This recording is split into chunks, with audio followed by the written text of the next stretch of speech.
Today I'm going to teach you how to make a wilted spinach side dish.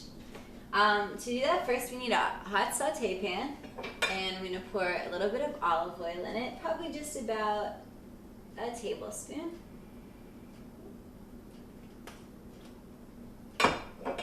And you're going to let it get nice and hot. The goal is to cook the spinach really fast so we don't overcook it. It doesn't really need much time on the heat, so I like to do it fast and hot. And there's that beautiful crackle. You can season it right away. And now I have some basil, chives,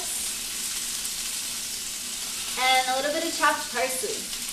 You can get creative with what you want to add into the spinach. A little toss.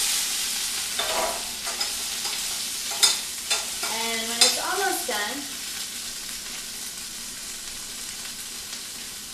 little spritz of lemon.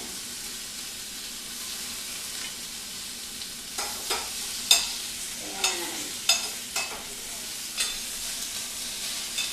just cooked, a little wilted, perfect.